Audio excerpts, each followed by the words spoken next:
and gentlemen, and welcome back into another edition of Keytime Sports. Please like, comment, share, subscribe. Keytime Sports right here on YouTube, Key City Sports on Instagram, and the key on millions.co. Week 7 of the NFL season is in the books. It started out with a very entertaining game with the Pittsburgh Steelers and the Cincinnati Bengals, and I am going to start with that game. Now, first, coming into this game, everybody said that this game was going to be boring, and it was not that. They basically called it the Unk Bowl. Aaron Rodgers and Joe Flacco. So, Unk Bowl, Aaron Rodgers 23 of 34, 249 yards, 4 touchdowns, 2 interceptions. Those 2 interceptions proved costly down the stretch. Joe Flacco, 31 of 47, 342 yards, 3 touchdowns, 0 interceptions. The receiving,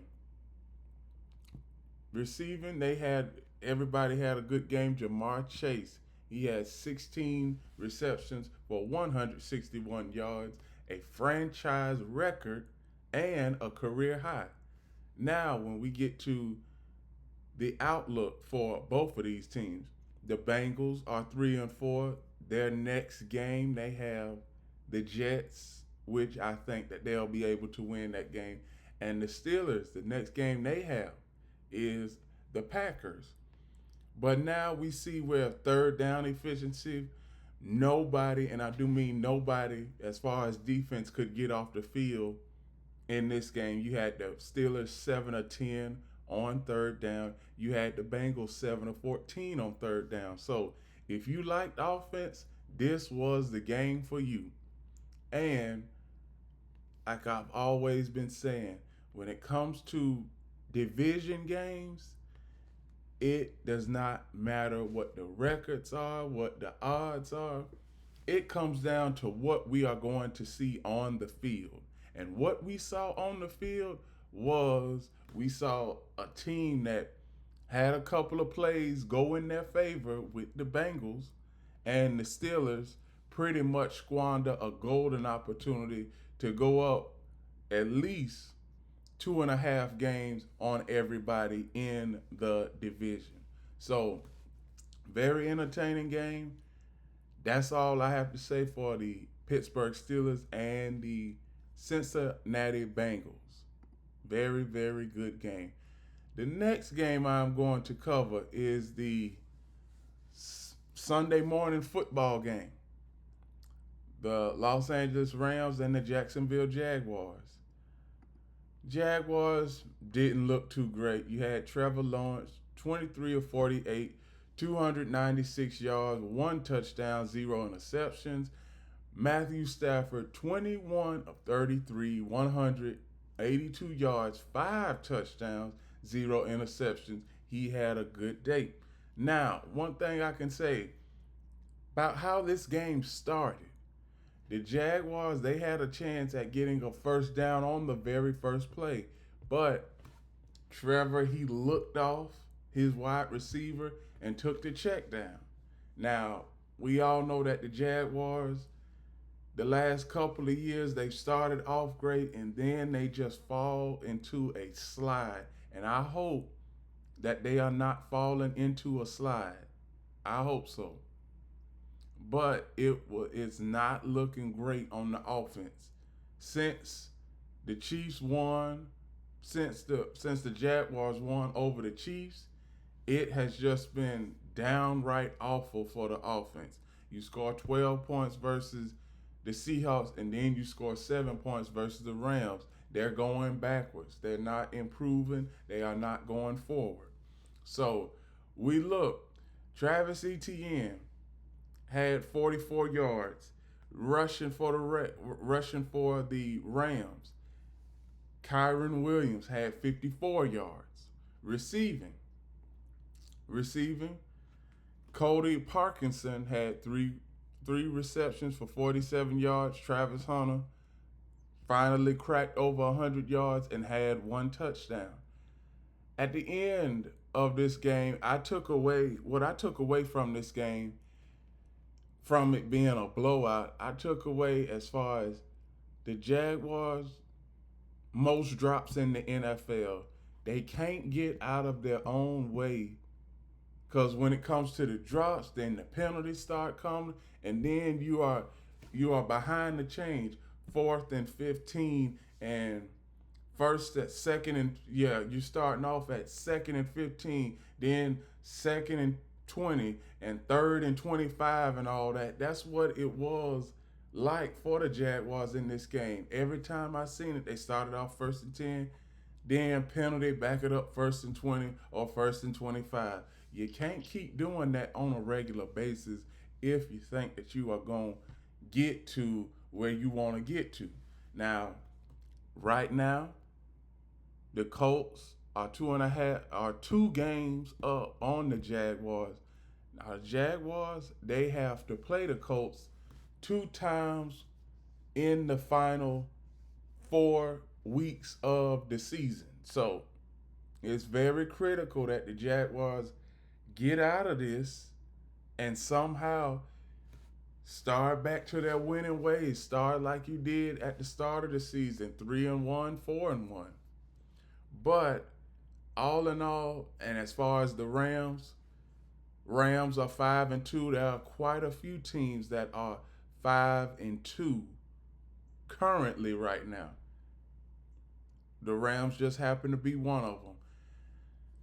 Team statistics for this game, it was pretty much one-sided. Third down efficiency, nobody blew anybody away off the charts from this game, because third down efficiency for the Rams were 2 of 10. Third down efficiency for the Jaguars, 3 of 15. But most of those touchdowns the Rams had came off of big plays. That's all. They came off of big plays. So the Rams, 5-2, I could see them making the playoffs. The Jaguars, still a work in progress. Still a work in progress. And I know that there are some people that are saying, well, how can a team still have work in progress when they beat one of the best teams in football? You know, there is a thing called luck in this situation. Now, there are some times where some games you play where you have no business winning the game, and I believe the Jaguars, they didn't have any business winning the Kansas City Chiefs game, but that's a building block. So now, coming off of this bye week that they are about to go into, they need to start. They don't need to start with the basics. They need to improve to where they want to be. And what I mean improve to where they want to be is starting off the games fast. And what I mean by fast is starting off the games, going down first drive of the field and scoring a touchdown and not settling for a field goal, because touchdowns, they win you games. Field goals, they don't help you out as much. They don't. So that's all I have to say for the Jaguars and the Rams game. The next game I am going to cover is the New Orleans Saints and the Chicago Bears. Chicago Bears are 4-2. They were 4-2 last year, but this is a different 4-2. You got a competent head coach. You got a competent offensive coordinator. You got a defense for the Bears that doesn't give up as many big plays as they did last year. Now, the Bears, I had them as one of my dark horse playoff teams coming into the season. Caleb Williams, 15 of 26, 172 yards, 0 touchdowns, 1 interception. Spencer Rattler, 20 of 32, 233 yards, 2 touchdowns, 3 interceptions. Saints, we knew that this was going to be a rebuilding year. I just want to talk about the Bears when it comes to this. The Bears rushing over 200 yards. Now, this was against a team that has trouble stopping the run. So I'm going to just take it with a grain of salt as I will. But the Bears, I like what they are doing on offense. I like what I'm seeing when it comes to the wide receivers. And I like what I'm seeing when it comes to the defense. Now, the Bears, they are going to have a tough schedule coming up. Going to have a tough schedule coming up. Their remaining schedule is, well, this week coming up, they got Baltimore. Who knows? Baltimore, I don't know if Lamar Jackson is coming back. If he is, that would be great. If not, Bears would win. Cincinnati, going to Cincinnati. The New York Giants, possibly a win there. Minnesota, always a division matchup. And then you have Pittsburgh, Philadelphia, Green Bay twice, San Francisco, and Detroit. So the Bears, they have a tough remaining schedule, but from where they are now to where they were last year, last year last year's team they didn't have a good offense. This year's team, they have a good offense and a decent defense. So the Bears, they are going to be in the playoff conversation when it comes to late November, early December. So the next game I'm going to cover is the Miami Dolphins and the Cleveland Browns. Stephen Ross, Stephen Ross, Stephen Ross, Stephen Ross. You got to make a change at some point. Why not do it now? Now, I know reportedly what I am hearing, and the speculation is that after the season, Stephen Ross and the general manager for the Miami Dolphins will make a decision on whether Mike McDaniel is the head coach for the 2026 season. That is what I'm hearing. But from what it's looking like, the Dolphins, the experiment with Mike McDaniel is over.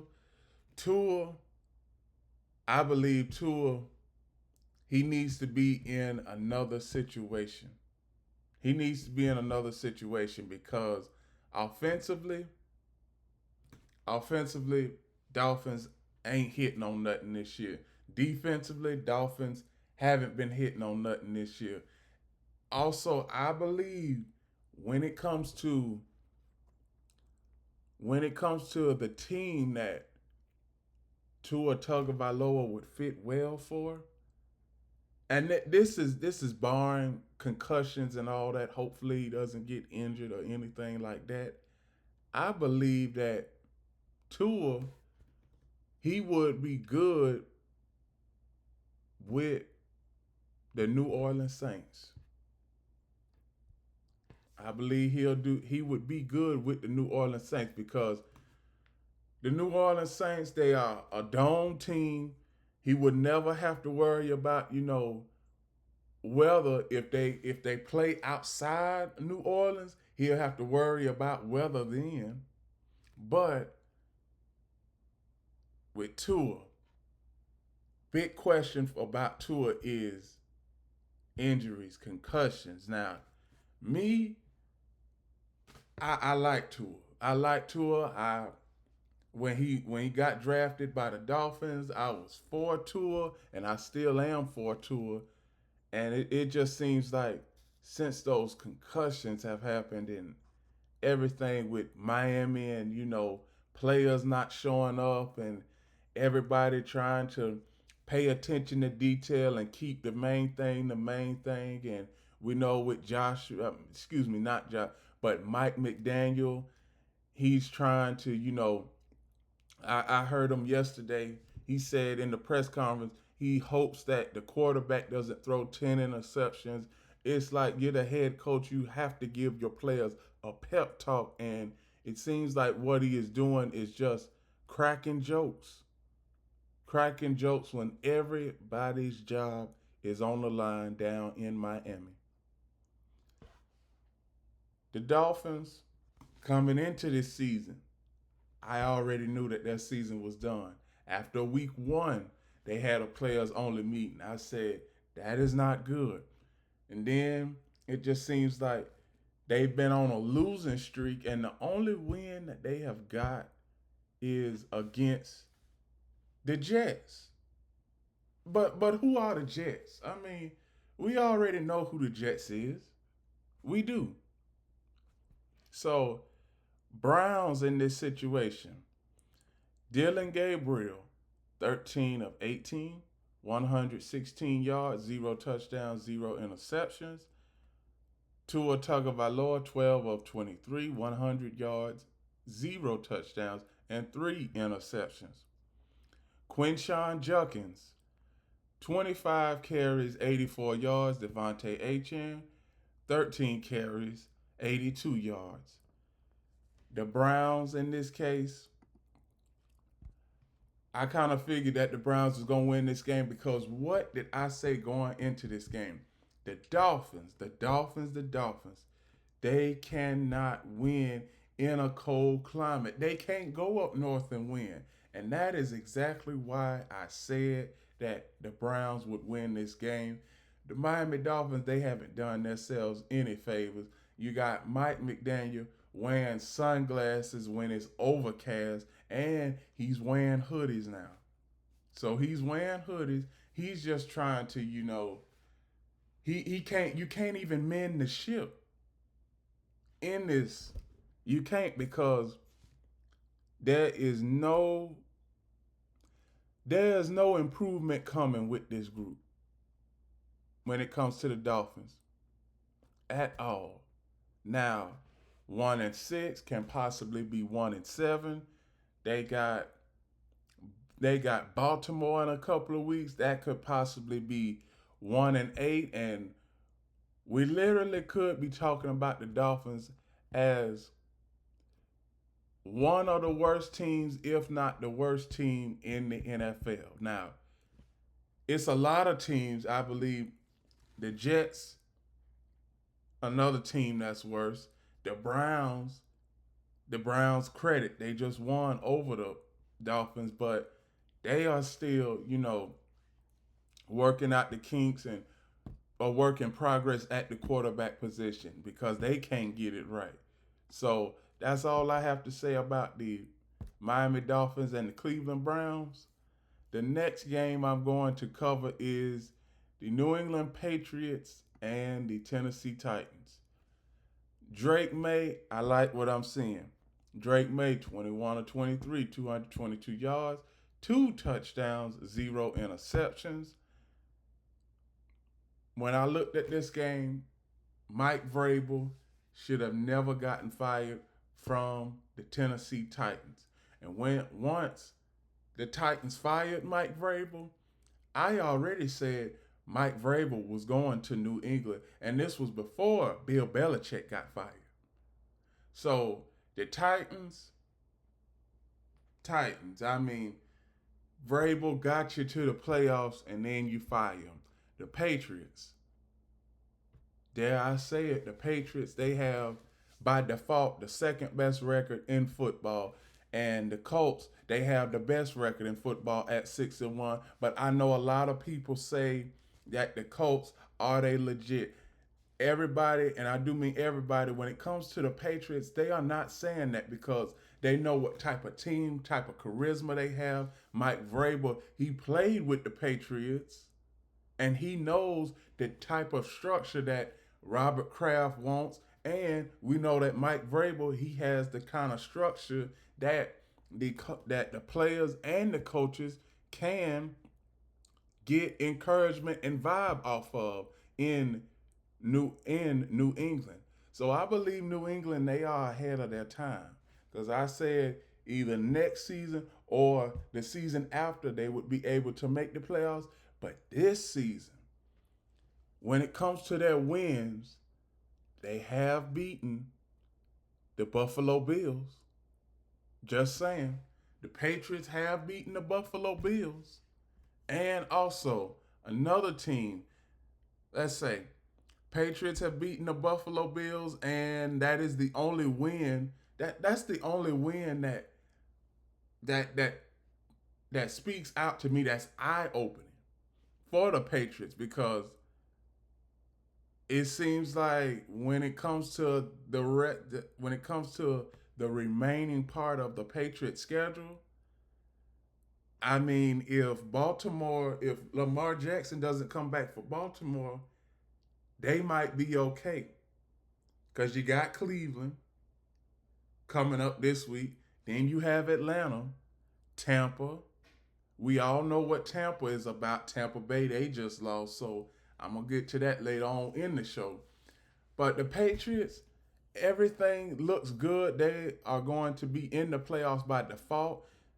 Only thing when it comes to the Patriots is, are they going to be second in the AFC East, or are they going to be first? Because we don't know what Buffalo is going to do, because outside of Keon Coleman, Khalil Shakir, Dalton Kincaid, who else do the Buffalo Bills have? And we just don't know when it comes to the Buffalo Bills. So that's all I have to say about New England Patriots and the Tennessee Titans. The next game I'm going to cover, and I'm just going to keep it real with y'all. When it comes to the Raiders and the Chiefs, after the game was 24-0, I basically stopped watching. I did. I basically stopped watching, chalked this up to a Chiefs win, but I did not know how bad the Raiders' offense was.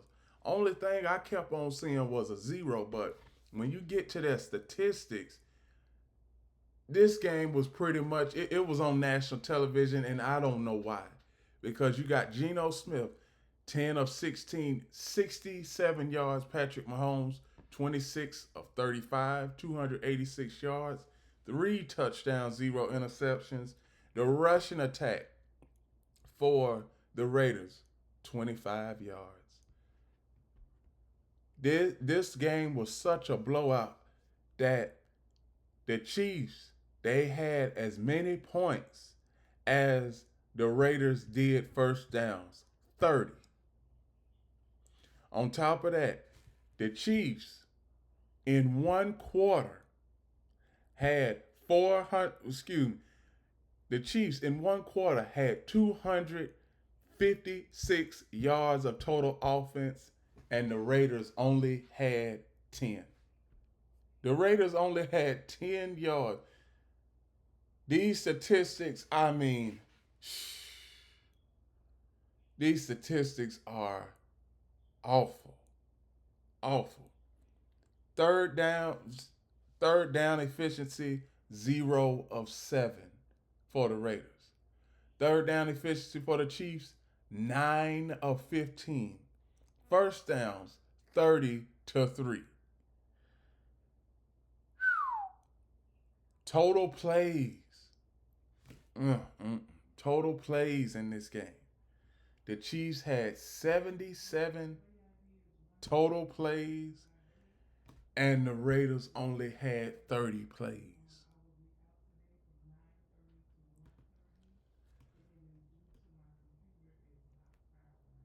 Now, when we get to this, Raiders, the worst offense in the NFL, maybe. It's between the Raiders and the Jets right now when it comes to the worst offense. Now, Raiders as a whole, as an organization, I can say this now.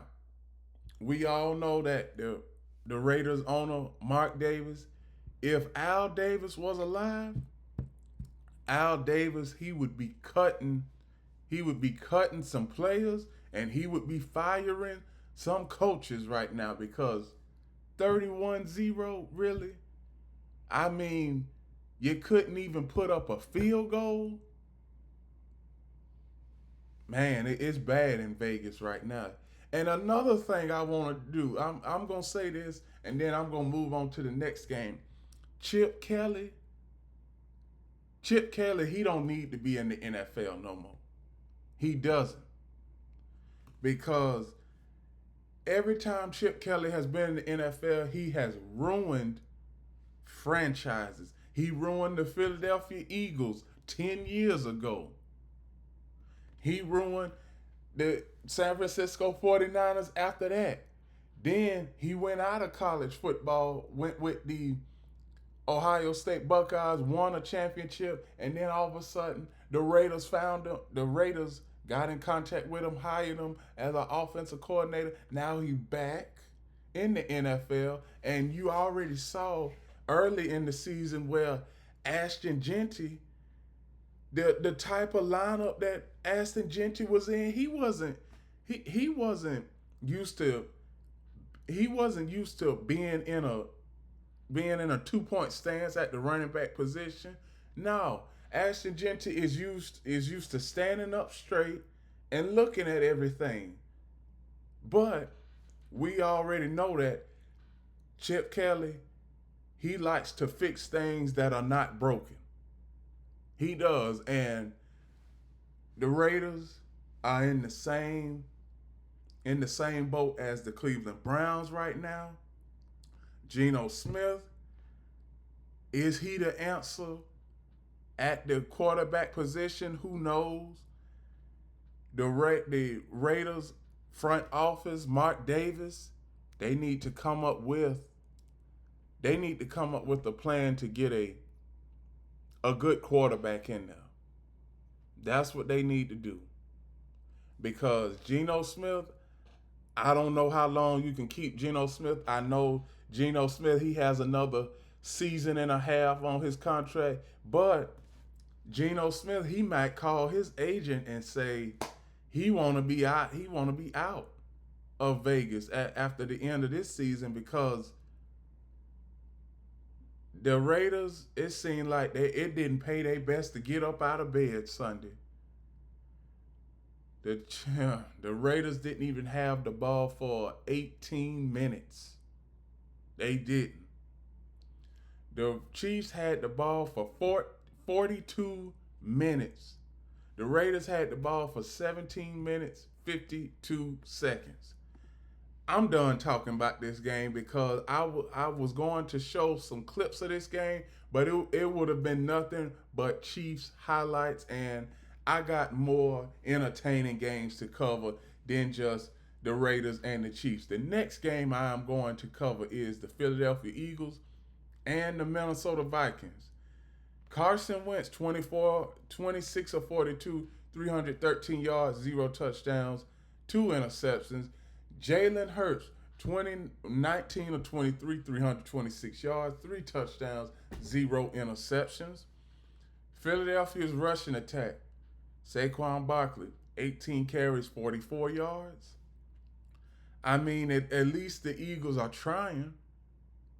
The Eagles are trying to get Saquon Barkley into the fold and to get him to his normal 20 to 25 carries a game. For the Minnesota Vikings cannot score a touchdown.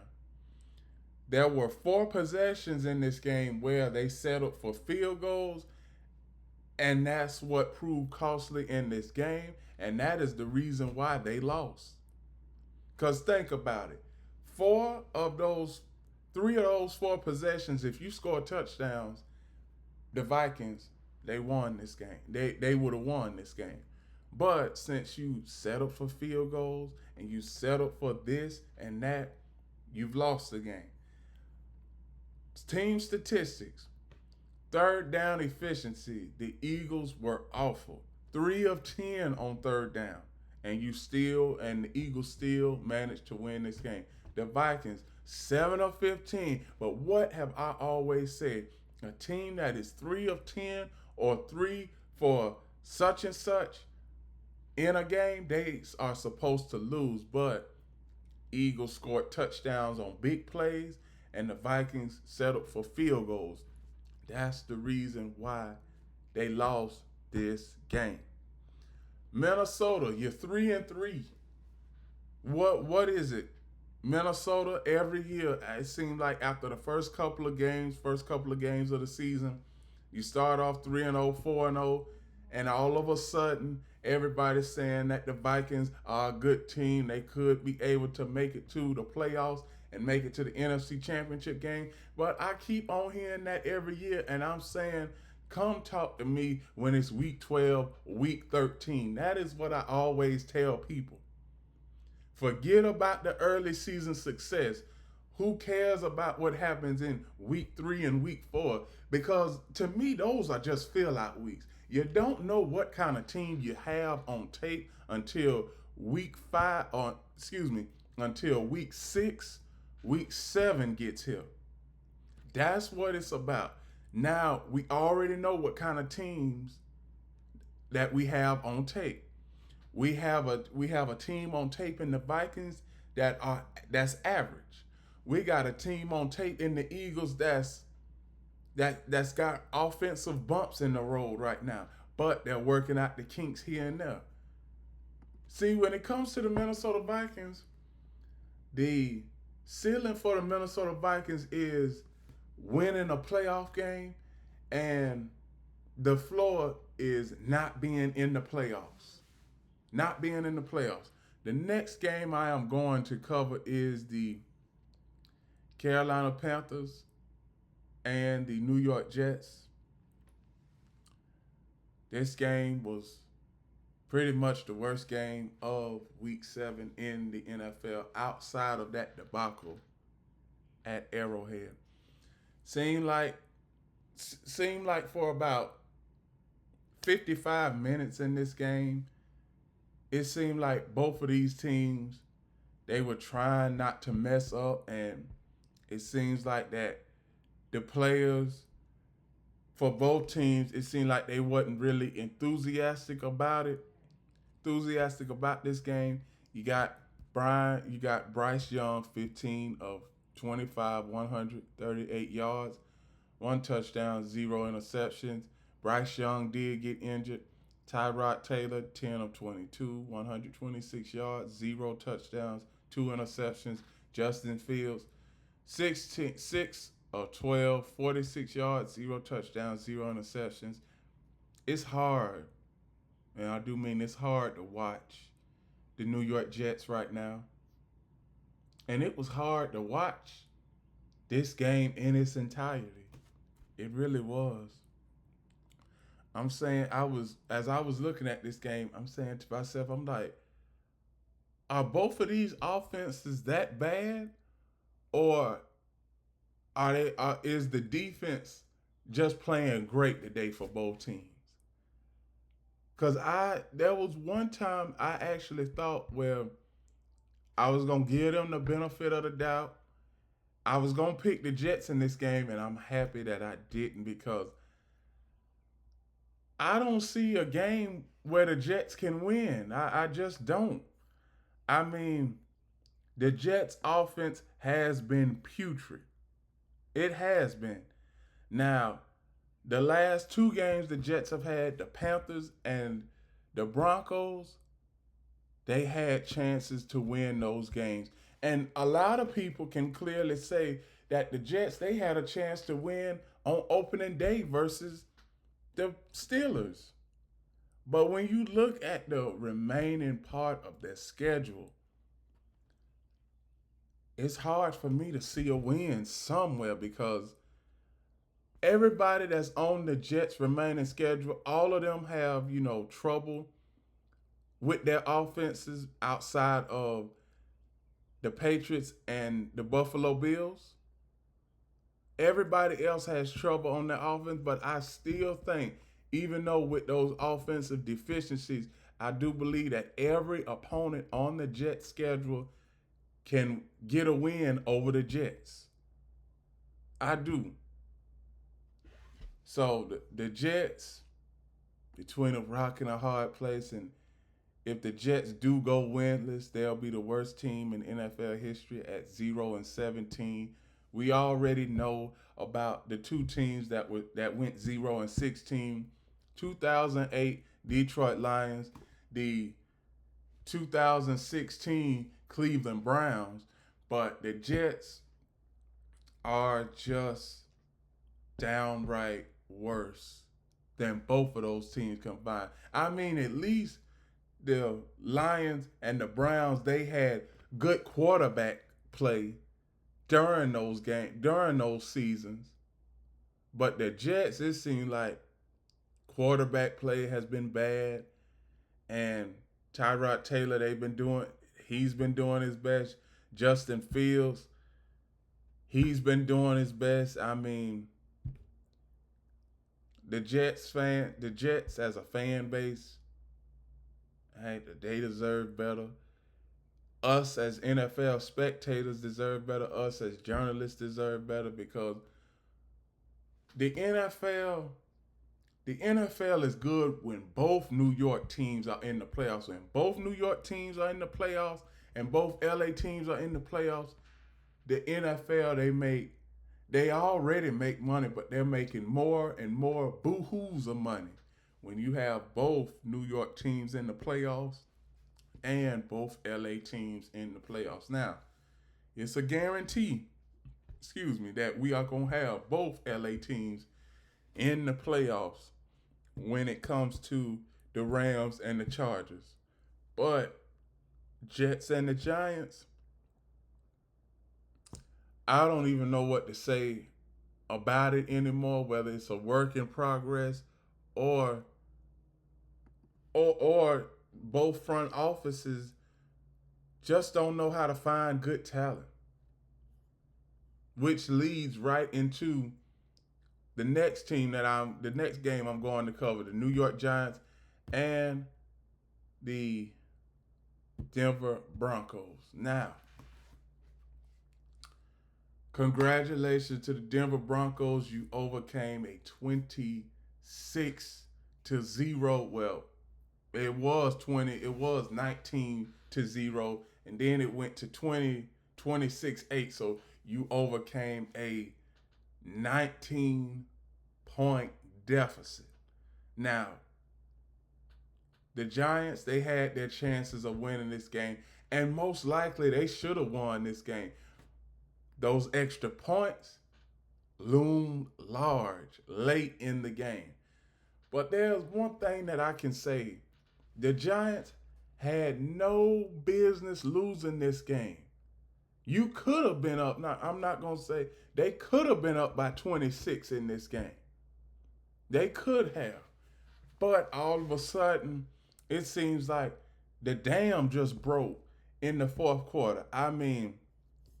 With the Broncos in the fourth quarter, they had 5 possessions.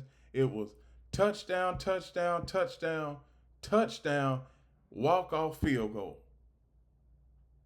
So the New York Giants offensive coordinator,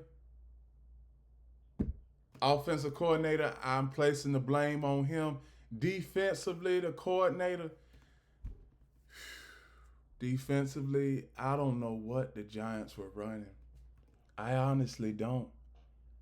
I mean, how in the world do you rush 3 guys and drop 8, and somehow you have Cortland Sutton wide open for a 30-yard gain?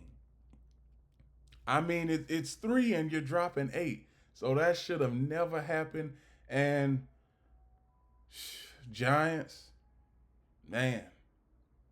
I mean, the Giants, they haven't been relevant since since I was in elementary school.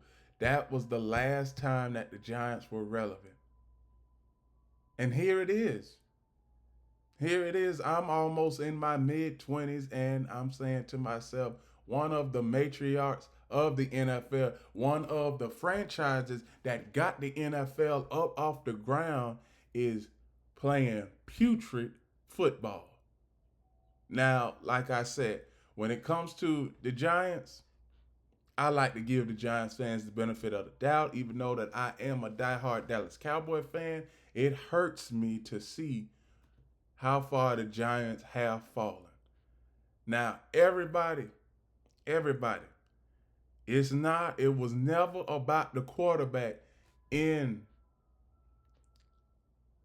New York when it comes to the Giants. It was about the offensive line. Jackson Dart, from what I see, Jackson Dart seems like he is the future. Can the New York Giants please get some players around? And I mean, it seems like the Giants now, it seems like the offensive coordinator doesn't even have a game plan anymore. It doesn't because I mean, you're up by you could have been up 26-0 and you're the Giants. You could have been up by 26-0. Obviously, you only had 26-8, 19 with under 8 minutes left in the fourth quarter.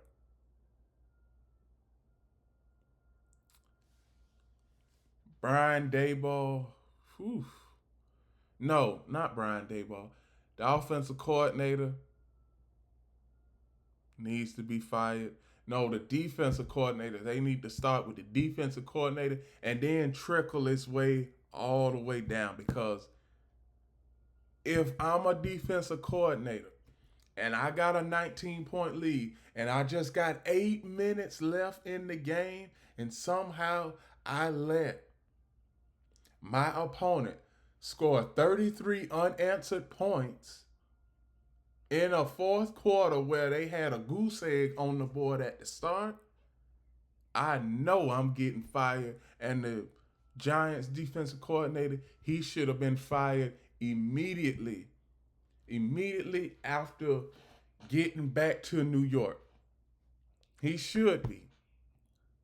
He should be. And clock management and all of that, everybody, you know how the game finished. You know how the game finished.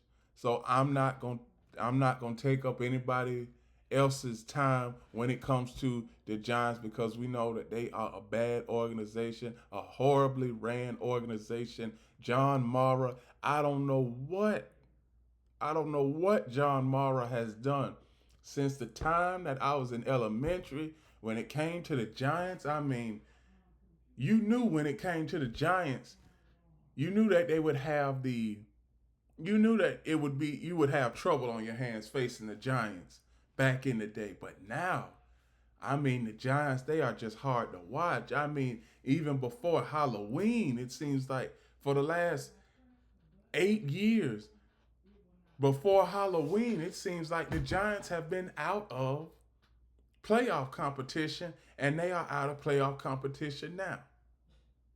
So the next game I'm going to cover is the Indianapolis Colts and the LA Chargers.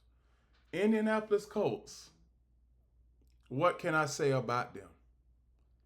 I mean, Indianapolis Colts, who have they played? I mean, they played the Rams close. They did. They played the Rams close. They played the Rams close. They beaten the Chargers. And up next they have the Tennessee Titans. But it's like it's like who else? Who else? I mean, the only two wins that the Indianapolis Colts can take to the bank is the win over the Denver Broncos and the win over the Chargers. The next games that they have, Tennessee, they are going to win. Pittsburgh maybe a win there because we know traveling to Pittsburgh and playing Pittsburgh, we know that is always a struggle. Kansas City, that is one game that I want to see. I want to see how good the Colts are when it comes to traveling to Kansas City. And you got Houston, Jacksonville, at Seattle. That's another game that I want to see. And also Monday Night Football, December 22nd, San Francisco. Let's see if they are able to do what they need to do. Because credit. You play who you play on your schedule, but you're playing against teams on your schedule. The Cardinals, they not making it to the playoffs. The Titans, we already know what the Titans are. The Dolphins, early in the season, we knew what the Dolphins were before the start of the season. And as far as the Chargers, it seems like they have fallen from that early season success. Because everybody, and I do mean everybody, after they won versus the Chiefs in the first game of the season, it seemed like everybody was anointing the Chargers, saying that they are the best team in the AFC West. And I'm saying, after one game, really? After one game, we gonna do that? But the Chargers, if they don't have home field advantage, I think the Chargers, they gonna lose either way. The Colts, I got the Chiefs by default in the AFC. I do. I got the Chiefs by default. The Buffalo Bills, as far as their offense, outside of the three players that I was talking about, Dalton Kincaid, Khalil Shakir, and Keon Coleman. What else do the Buffalo Bills have? We don't know. They were on a bye. The Bills were on a bye week this week, so we are going to see this coming week what the Bills are made of. But as far as the Colts, talk to me at the end of the season when it comes to the Colts, because I'm still not ready to anoint the Colts as the best team in the AFC. I'm really not. The next game I'm going to cover is the Washington Commanders and the almighty Dallas Cowboys. The defense, that is what I'm talking about. If I see that on a consistent basis, my Dallas Cowboys, we will have a fighting chance at making the playoffs and possibly going to the Super Bowl, because the Cowboys offense, still number one offense in the league at 33 points a game. But it seems like every time they get home, they're scoring 40 points a game. Every time they are at home. They scored 40 against the Giants. They scored 40 against the Packers. They scored 44 against the Commanders. Now, we see where the Commanders, they are 3-4, currently on the outside looking in. Jaden Daniels, he is injured. And when it comes to the Cowboys, I like what I'm seeing from Dak. We know Dak Prescott, he is on the type of season that is MVP worthy. 21 of 30, 264 yards, 3 touchdowns, 0 interceptions. The rushing game, the rushing attack had over 100 yards. CeeDee Lamb, he had over 100 yards. George Pickens. Now, George Pickens and CeeDee Lamb, those two, they need to stay there. Jerry, if you need me, I'm reaching out to you, Jerry, because you got to keep George Pickens, because George Pickens, he is a decoy when it comes to CeeDee Lamb. You can't double CeeDee Lamb anymore, and you can't double George Pickens. Jake Ferguson is in that fold now. Kevontae Turpin, he is a deep threat that the Cowboys need. Now, Cowboys offensively, number one in the NFL. Defensively, I'm going to say this. I saw Matt Eberflus. He had so much enthusiasm Sunday. I had been asking myself, where was this at the start of the season? Where was this when we needed it in Carolina? But the thing about the Cowboys defense is every opponent is going to have trouble trying to focus on a certain player. Because when it comes to the Cowboys defense, they don't have that certain player. Now, at times, it does hurt the Cowboys. But if the Cowboys defense play like this, You don't know who to account for. You had Jadeveon Clowney making tackles. You had Deron Bland. He had an interception and ran it back for a touchdown. So as far as the Cowboys, how about them Cowboys? I mean the Cowboys. I love my Cowboys. We 3-1 right now. We are on our way to the Mile High City to play Denver. We got a tough game against Denver. And then after that, we got the Cardinals.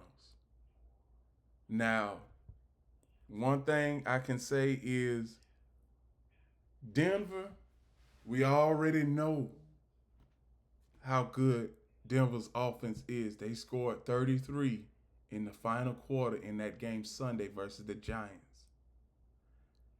This game is going to be an offensive shootout between the Cowboys and the Broncos. I want to see how the defense for the Cowboys fares against Bo Nix, Cortland Sutton, and that Denver Broncos offense. All in all, this was a very entertaining game. I'm happy that the Cowboys dominated the way they should have dominated in this game. They should have dominated like this with the Panthers, but Panthers game is already done. Now, let's get to the Packers and the Cardinals. Jordan Love, 19 of 29, 179 yards, 1 touchdown, 0 interceptions. Jacoby Brissett, 25, 36, 279 yards, 2 touchdowns, 0 interceptions. The Cardinals, my. First 2 weeks of the season, Cardinals seemed like they was the best team in the NFL. The last 5 weeks, it's just loss, and another loss. Like I said, Cardinals, I didn't have them making the playoffs this season. I didn't. Because I had said the last 3 years, the Cardinals, they've always started out hot. The first 3 weeks of the season, whether they are 3-1, 4-0, it was one season 4 years ago where they started out 7-0 and didn't make the playoffs. So you never know what you're gonna see with the Cardinals. But the Packers, 4-1-1. Packers still one of those playoff contenders. They not as hot as they were early in the season, but the Packers, they did what they were supposed to do. Now,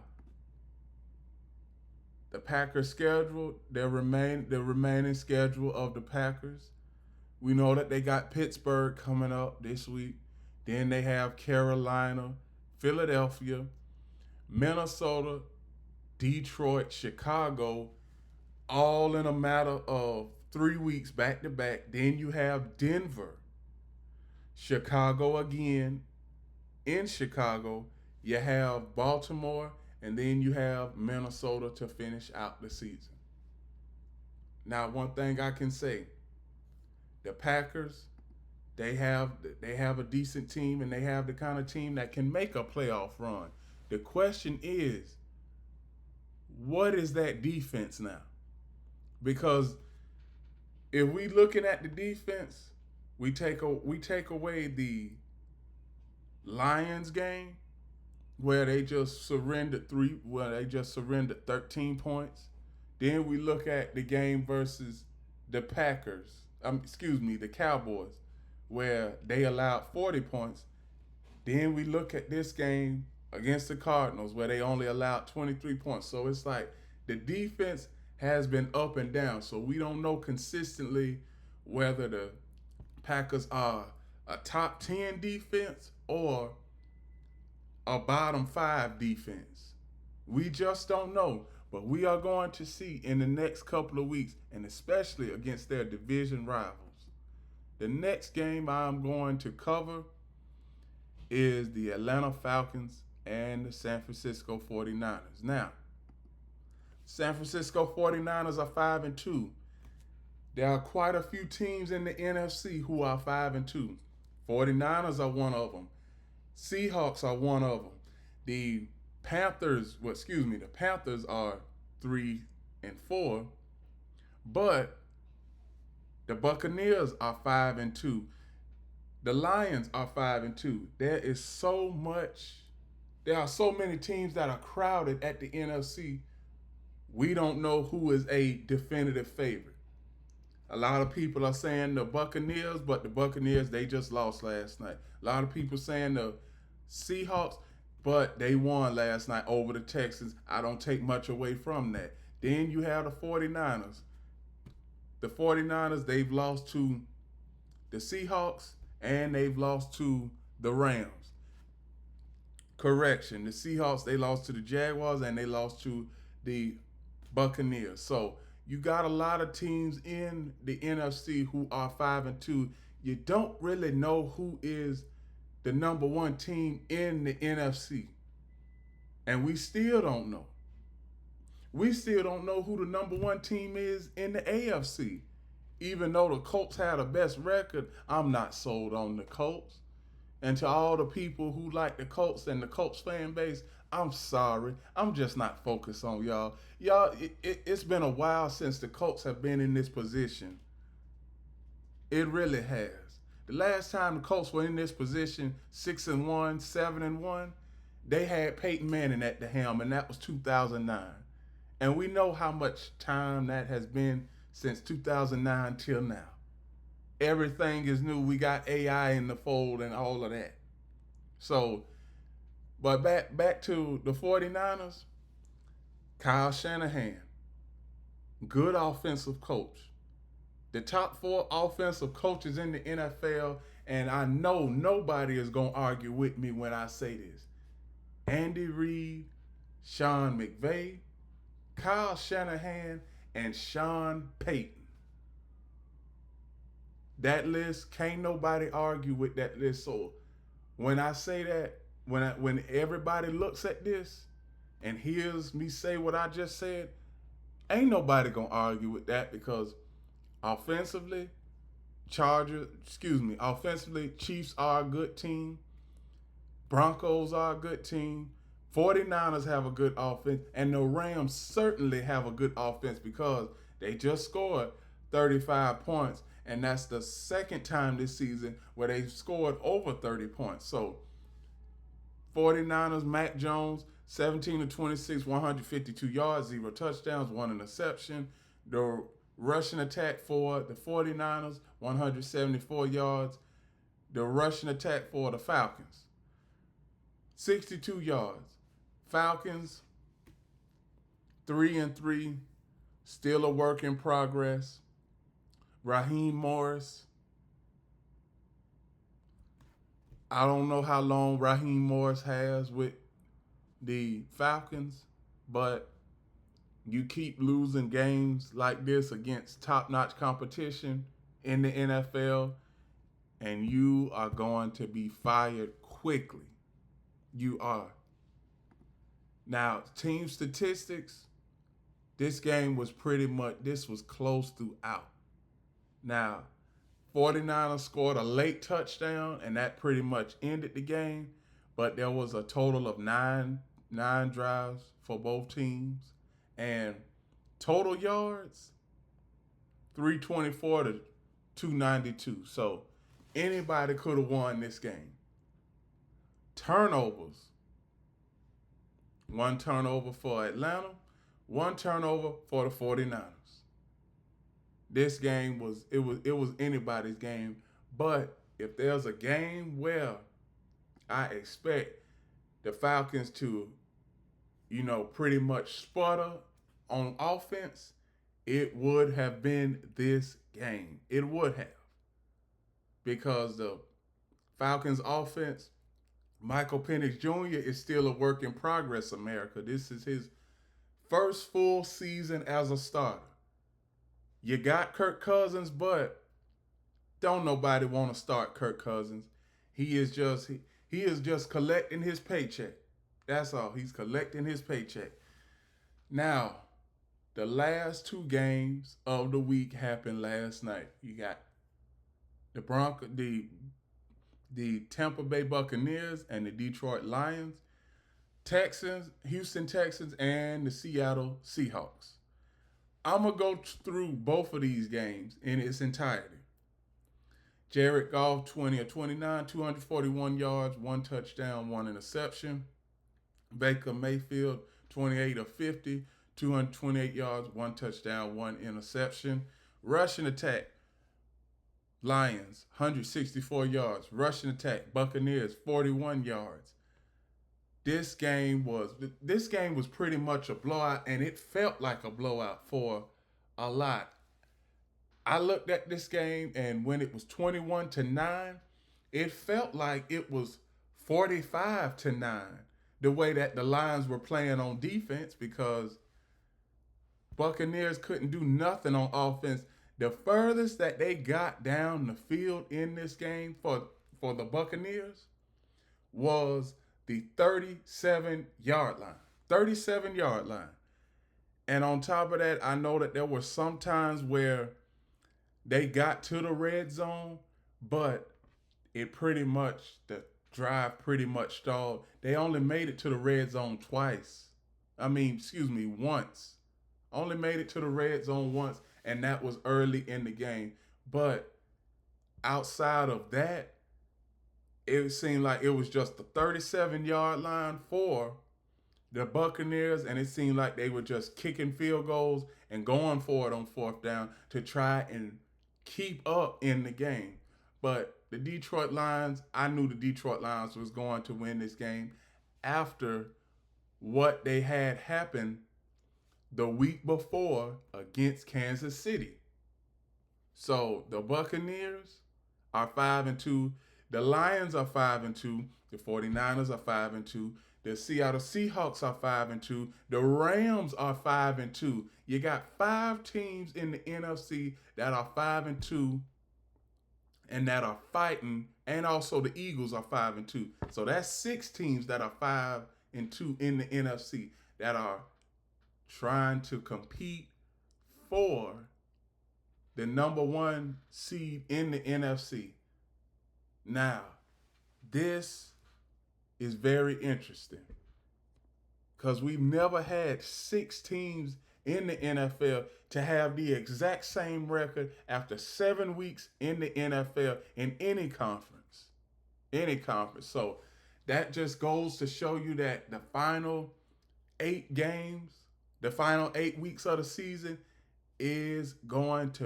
every week is going to mean something for either one of these teams. Whether you are in the AFC or the NFC, it is going to mean something. The final game I am going to cover is the Houston Texans and the Seattle Seahawks. Seattle Seahawks are 5-2, and the Texans are 2-4. Sam Darnold, 17 of 31, 213 yards, 1 touchdown, 1 interception. C.J. Stroud, 23 of 49, 229 yards, 1 touchdown, 1 interception. Houston Texans, you got to put an offensive line around C.J. Stroud. And as far as the running back, Nick Chubb didn't do much last night. He didn't. Team statistics for this game, Seattle Seahawks, third down efficiency was bad on both sides, 2 of 14 and 2 of 15 for the Texans. The Seattle Seahawks turned the ball over 4 times in this game and still won. I've never heard a stat like that before. The Texans, they didn't do nothing on offense last night. Now, I know everybody is saying they scored 19 points, but they were fighting. They were fighting. And it seems like when it came to them scoring a touchdown, it was like finally, because they kept driving the ball down the field. Look, total yards for the Texans, you had 254 yards of total offense.